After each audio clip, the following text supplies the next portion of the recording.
Hi, it's Jamie from Not So Wimpy Teacher, and it's my Monday night live show. And today's live show is the second in a series all about test prep. So when is your standardized test? Tell me, when does your state start doing standardized testing, and are you starting with test prep already? Or do you still have a little ways to go? It might depend where you are geographically. I'm in Phoenix, and testing is after spring break. So it's like right after spring break. So teachers are madly starting to do some test prep, hoping that their kids will come back from spring break remembering things. So when is your standardized test? When do you start test prep? Second week of April. I think April is a pretty big testing month. Yes, I see a lot more April. All right. Then you've got a little bit of time. That's good. April and May, starting test prep soon. Fantastic. Okay. If you watched my video last week, I talked a little bit about, is test prep even necessary? Should we bother with it? And my conclusion is yes. I think test prep is necessary. I think that our learners need to be taught test prep test taking strategies. I also think that test prep can be super fun and help to boost our students' confidence, preparing them for the big day. So I think test prep's totally worth it. And but I do think there's a difference between really good test prep and kind of like cringe-worthy test prep. So I really want to make sure that you guys are giving your kiddos a good test prep experience.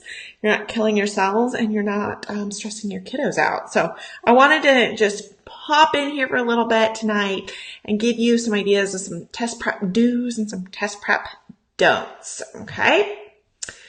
All right. Looks like April and May, big test taking months, huh? I'm guessing May is a little more the East Coast too, because in May, out here on West Coast, we all get out of school in May. All right. Okay, good. Sounds like we are getting into the test prepping season, right? Let's just dive right in and get started, because it's a Monday night and we're tired. I'm sure you guys have all had a long day too. So here we go. Some test preps, do's and don'ts. Oh, let's just start with the do's, because I think it's fun to talk about what you should do first before you get into all the what not to do's. Okay. So my number one do is plan some fun review activities. And this might seem like obvious. You're like, well, this isn't really very helpful, Jamie. Thanks a whole lot. But I'm going to give you a few suggestions. But what I'm saying is do something a little different than you already are doing. Just a little different. Add in some newness to get your kids excited. Maybe it's time to put some new apps on your iPads if you have iPads in class. Maybe it's time to grab some new games to add to your math centers. Have you done a task card scoot recently? Maybe it should become a common thing that you do first thing when they come in the morning is you do a task card scoot. You can find task cards for every single skill your kids might need on the test. So that's really fun. Board games with task cards work really well too. So do you have some task cards maybe? I'm going to be doing a whole video about ways you can use task cards for test prep in 2 weeks. So tune in for that. But what I'm saying is that just take your usual schedule and see if you can't spice it up a little bit. A new center activity, a new game, a new app. And then maybe add in 1 or 2 extra special things. Not too much, because you're tired. You don't want to kill yourself trying to do this, right? So plan I talked last week about my work hard, play hard day. That day was super easy to prep, but it wasn't something we did every day, right? Every day we kept mostly to our routine, but I threw in this really special day. And if you guys didn't watch last week's video, you can always rewatch my videos. If you head to my Facebook page, not my group, but my Facebook page, it's called Not So Wimpy Teacher. Click on the video tab and you'll be able to see all of the videos I've ever done.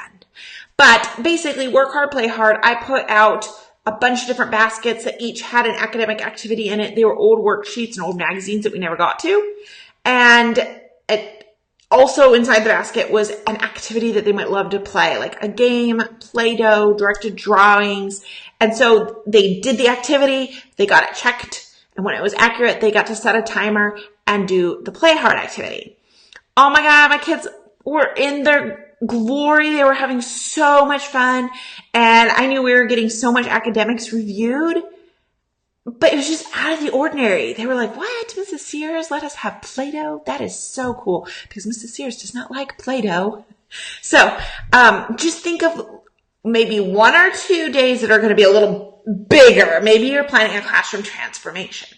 But the rest of the time, just think of some little fun things that you can do in your usual schedule, just to switch it up a little bit and give them something to look forward to, okay? Because if you can get them like pumped up, they're going to work a little harder for you, okay? Here we go. My number 2 is big. I think you do need to teach test-taking strategies. Teach the test-taking strategies. Not teach to a test, but teach them strategies. Your state standardized test may be a very, very different format than like your curriculum unit tests have been. And it's important that the first time they see that format isn't on the big test day. Okay. My test blunder, my story. It was our first year taking this test. Our standardized test, it was all rewritten, and we had no idea what to expect because they kind of wrote it right before they gave, like we were supposed to give it. Like we had no idea what was going to happen, right? So I had no idea what to tell my kids ahead of time. No idea. The morning of the test, I came down with a stomach bug. Like I was so sick, and I never get the stomach bug. It wasn't anxiety either. Like literally I woke up out of a sleep. Like I was sick. I could not stop throwing up. And I mean, I was like, okay, I can do this. I got up, got into the shower, like, yeah, I'm going to school. It's test day. My kiddos need me. My babies need me. I could not make it more than like 10 minutes. So I finally had to give in and call my principal and say, oh my gosh, I'm so sorry, but I am so sick. So, and they figure it out, and our curriculum coach is going to go in and help give the test and give the directions. And the sub will be there, but okay, I'm all right with this, right? I get emails that day about 20 minutes after dismissal. I get emails from parents going, oh my gosh, my kid was in tears over the fractions. I'm like, what? I mean, fractions are not fun, but why are these kids in tears over it? Yeah, guys. So the way they did the fractions, it was so stinking confusing. When you looked at a fraction, it looked like a mixed number, and my third graders were like, didn't really understand mixed numbers. And then how they wanted them to bubble it, they wanted them to like bubble the numerator and then bubble a denominator, but they didn't put them on top of each other. Oh my God. When I looked at a question, because we finally got to see a question like a day later, I was like, what? I wouldn't know how to bubble that. I have no clue what that's all about, right? Oh, well, neither did my babies. And I couldn't have taught it to them because I didn't know. The state came out that night with a like, here's how you correctly bubble it, but your kids cannot fix what they did yesterday. Helpful, right? Well, lesson learned. The next year I did a whole, this is how we're going to bubble the answers on our fractions. And we practiced it in small groups. Okay. You know what? Dumb. I wish that the test was written better. But it's not, and I can't fix that. So I taught my kids how to bubble that. And I told them, I said, this is silly, but we're going to learn how to do it right. And you know what? That year there was no tears. So take the time, go on your state's website. I think that almost every state's website has like some sample questions. Display them on your board. Show your kids what the test booklet as much as you can. I mean, I know you don't get to see much, but kind of show them what they can expect. Okay, within the realms of what you're allowed to do, of course. Show them kind of what to expect. Show them how to bubble answers. My curriculum unit exams don't include bubbling, so we practice bubbling. I printed out bubble sheets, and I showed them how to bubble. And I'm like, nope. Your pencil lines are way outside the bubble. And then I showed them how to erase, because that's another thing. They erase till they rip the paper, or they just slightly erase, so it's actually still marked, and they got 2 answers marked. Also, talk to your kiddos about how if they completely skip a question, it's for sure wrong. So that's never a good idea. If they've read it and used every single strategy known to mankind, they at least need to take an educated guess because they're automatically wrong if they leave it blank. I mean, you can say this until your face turns blue and still one of your babies is going to leave one blank or two or a page, but at least teach it, okay? Also talk a lot about how if you ask for one answer and they put two, it's automatically going to be wrong.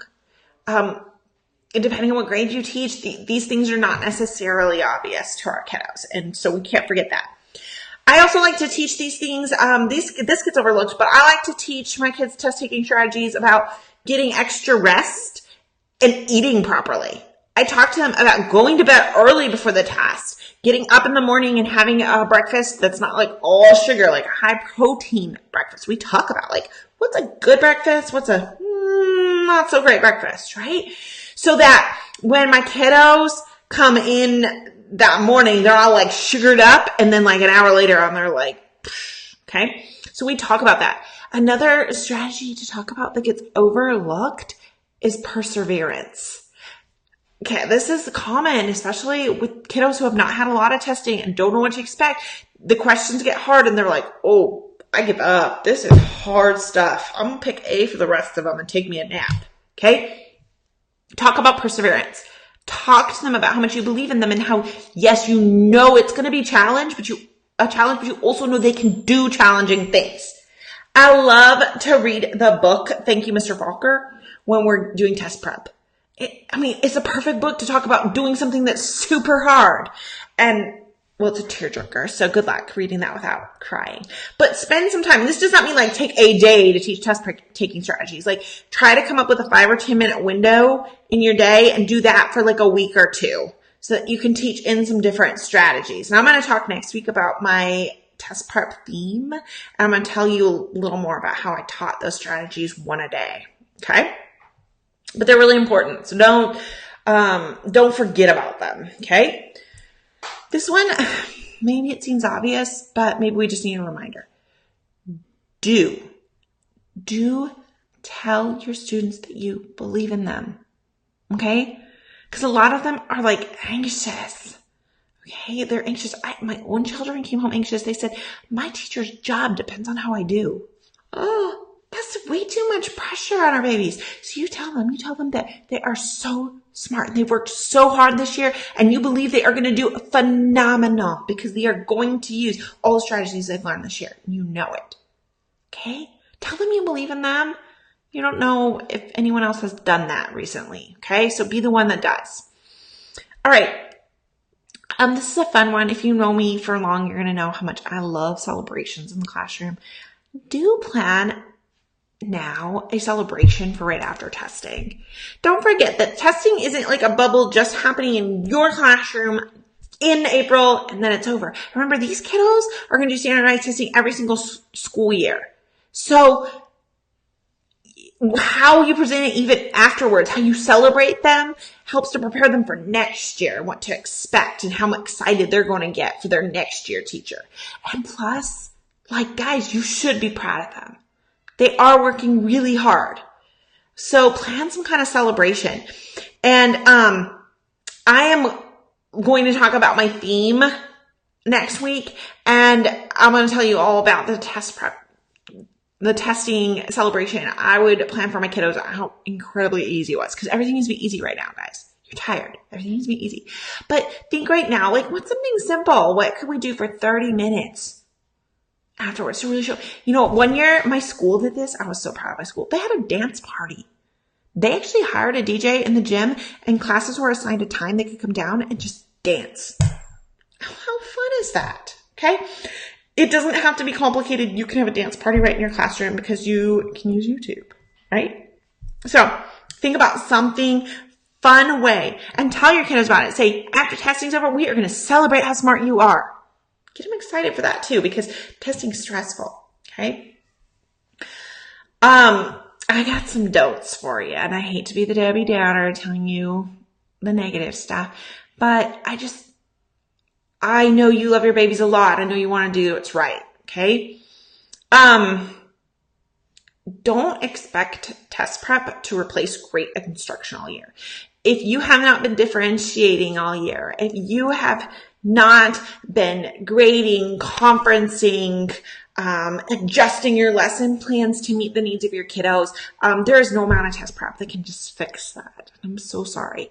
I know that's not you because you're not so Wimpy teachers, but I just had to put it out there that like you can't do like a week or two of test prep and be like, done. I'd hardly worked the rest of the year, but I worked my butt off for test prep, so we're good. That isn't how it works. I mean, I wish it was, but it's just not. If you have not been engaged in there for your kiddos all year, it's going to make a big difference. Okay? Sorry. Here's another don't that I think is super common, actually. Don't think you can cram 2 months of curriculum into like a week of test prep. So usually our testing is like a month or two before school gets out. And yet they're testing them on the whole grade level worth of standards. It's not very fair, right? Like my test would be at the beginning of April and I don't get out of school till the end of May. I plan on teaching a lot more. So yeah, we didn't get through everything and that's okay. Okay. Curriculum was meant to last the entire year, and why we take a test, not at the end of the year, the test at all, I don't know. But guys, don't think you're like, oh my gosh, testing's coming up in 2 weeks. I'm going to quick go through my fraction unit, my area perimeter unit, my geometry unit, and my measurement unit all in 2 weeks. Guys, your kids ain't going to learn that. So it's just not really worth that kind of pressure. Like they can only absorb so much. And so, yeah, I think you got to be real with your kiddos and say, you know what? It's okay. Some of those questions on that test, we haven't gotten to it yet because we're not done with third grade. I promise you we will learn that. And it's okay if you don't know every single answer. I just want you to use every strategy we've learned this year. And then if you still don't know the answer, take an educated guess. And that's okay. I want you to know that we are still going to be learning in third grade. Give them permission, like tell them that that's true. And do not cram the rest of the year into test prep. And then after the test, be like, what do I do now? I crammed it all in. I'm going to do some arts and crafts till the end of the year. You're setting your kiddos up because they cannot absorb all that fast. And then you're tense, they're tense, and they're not going to remember what you're teaching them. So continue with the great instruction. Hopefully at the beginning of the year, you had some sort of curriculum map. And so you know that you're going to get through the standards by the end of the year. And hopefully when you were planning that curriculum map, you put some of the stuff you knew was most important for testing, like the stuff that the bigger percentage of the questions would be. Hopefully you put that stuff before testing. But you can't just wait till test prep and be like, oh my God, I just realized we're not going to get to 3 units of math. So I'm just going to cram it in this week. Just don't do that. Okay. It's not good for your kiddos. It's just not. It's not good for you either. Don't give a whole bunch more classwork and homework just because testing's coming up. Like this is kind of obnoxious from a parent's point of view. Like all of a sudden it's like the year's been going just fine. And all of a sudden my kids are coming home with like gobs of worksheets to do for homework. And they're like, oh, it's all our test prep because we got tests coming. I got to do all this paper. Maybe your homework changes slightly. Maybe you sent home a spiral review instead of just like a worksheet on one topic, or, but sending home a whole bunch of extra homework, like it's just frustrating to kids and parents. And honestly, if the kid's having trouble with 2-step word problems, so you're like, I'm going to send them home 20 2-step word problems. That's just 20 problems they're going to struggle with instead of 2 or 3. So it's not teaching them the skills you want to teach them. I'm not saying you can't send home homework, but I'm saying don't increase it drastically just because testing's coming. Kind of keep your homework and your classwork about the same. Maybe you switch out what it is, but don't suddenly send home a ton of homework or do a ton of classwork. Okay. That's just boring too, which kind of leads me to my next one, which is don't make test prep just a series of worksheets. And it kind of went along with do make it fun. Like all of a sudden I feel like teachers are like, oh my gosh, test prep's coming. I'm going to go to like superworksheet.com or whatever it is. I'm going to download like a worksheet on every skill my kids are having trouble with for them to do this week. It's just boring. It's just real boring. Can you come up with a way to make it fun? Can you make it into a game? Can you put the questions from the worksheet on a big butcher paper and have kids walk around the room with markers, filling out answers like a gallery wall? Try so hard to make it just a little more engaging than a worksheet, because students are going to be bored. And when students are bored, they're not really learning. And then you're making yourself a whole bunch of extra paperwork to do. And you don't need extra paperwork to do. Okay? So think about the centers, the task cards, and other fun activities like games. And this one here, guys, I believe this with all my heart. Number 5, don't disrupt your classroom procedures and routines too much. Try very hard to keep to the same routines, because your kids have been practicing these routines since the beginning of school year. If all of a sudden you're like, it's test prep season, so we have a whole new schedule, and we're going to do centers differently, we're going to do homework differently, and you're going to end up with discipline problems. It's going to take away from the time you actually have to review while you're teaching them new procedures, new routines. See if you can't just switch out a little here or there. Like you have the same center routine, but you're like, hey, at our meet the teacher table, instead of this we've been doing, we're going to be doing this right now for 2 weeks. Like I might suspend my book clubs and be doing some test prep activities at the table with them. We have a practice test, and you know what? It's kind of boring, but when I do it in small group, we can kind of make it a little more fun, just because we're together and we can talk it through. So that's a little more engaging than just like a worksheet sitting at your desk, right? So I try real hard to keep my routines pretty much the same. My classroom management the same. I don't let it slide. I don't get more testy. I got to try real hard to just keep things the way they've been, but just switch out a little here or there. Not like everything all at once. My exception was I said maybe 1 or 2 days you're doing something big and different, like I did my work hard, play hard day. But otherwise I tried to keep the routine the same so that my kiddos knew what to expect and they behaved better. When they're behaving better, we get through more, which means we can actually review more. Kind of makes sense. I hope so. I hope I'm not like upsetting anybody. I hate talking about don'ts. But number 6 is kind of like a huge biggie, and I see it happen all the time. So guys, don't tell your kids how much you hate testing. I know it's really tempting. I know none of us love testing. I already talked about that last week. But if you just stand in front of your kiddos and go, I hate testing. I hate this test. It's terrible. I hate doing test prep. Well, then they're going to mimic your same attitude. And the person who's like, I hate this, never does as well as the person who's like, let's do this. So, you know what? I don't like testing. I want to stick with my routine out. I just want to keep on doing what I'm doing, but it's just a fact of life. So I tell my kids that it's a chance for us to show what we know, and it's a celebration of what we know.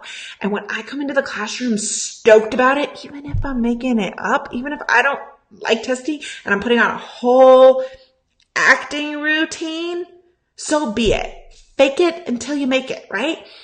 Get in there and tell them how excited you are to see how much they know. Tell them how excited you are for them to prove that they've grown.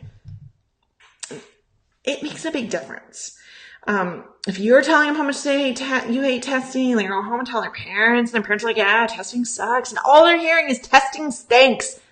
Then they're going to come in like this. Testing stinks. It doesn't matter anyway. Okay. We don't want that. So get in there and act excited. If you go on online, you can find like testing songs. I found one time and played it for my kiddos, and we danced out to lyrics about tests. Okay. And you know what? It's fun, and it took away the negative. We want to like take away that negative connotation and just make this into something positive for our kiddos. Because if we can do that, I guarantee you they will give you more of their all than if they're like, ugh, I don't like it. It's kind of like when you go to staff meeting, you're like, I hate staff meetings. They're terrible. I guarantee you barely listen and come out of that with nothing. But if you walked into that staff meeting like, yes, another staff meeting, I'm going to work so hard to learn something new at this staff meeting. You'll annoy all the people around you, and they will not like you. But you'll probably get more on the staff meeting. I don't know. I never did that. So, these are my do's and don'ts. I hope I didn't tick anybody off. It's really just my humble opinion after doing a lot of test prep with my kiddos, what worked, what didn't work in my classroom. I'm sure you guys have some other tips over the years that you've come up with. If you want to leave them in the comments, a tip, you might be helping a brand new teacher, but let's keep it positive and not like negative. Let's share some positive ways that we've gotten through test prep. Okay. So that other teachers who might be doing this for the first time can get our positive energy. Okay. So I am in the middle of a testing series. If you guys have a question about this, like leave it real quick here. I'll be happy to answer it if I can. I am in the middle of like a little series about test prep, and I'm hoping that I'm motivating you, inspiring you, giving you just even a little bit of ideas. Next week I want to come on and talk about my test prep theme, which honestly so fun. I did the same test prep theme every single year. I thought it up my first year of teaching, and it was just too good. And I already had the stuff. Like, why change something that works, right? So I'm going to talk a lot about that next Monday. So make sure you're here for that one, because I think it's really good. It's really good stuff, in my opinion. But if you had a question, leave it. If you already asked it and I didn't answer it, it's because I didn't see it. Sometimes it's really hard to read these as they go by. So feel free to ask it again. My feelings will not be hurt. But I really hope that you guys can make test prep and the testing season a little more positive in your classroom, and look at it with fresh eyes, help your kiddos to get excited about it, because really it's not just a few days in their life. It's going to happen. It's going to be recurring. And so what you're doing for them right now, make it impact year after year. So, otherwise be sure to leave questions, and, I will be back next week to talk about that test prep theme of mine. Okay. Thank you guys. I love that you spent some time with me tonight, and I'll see you next week.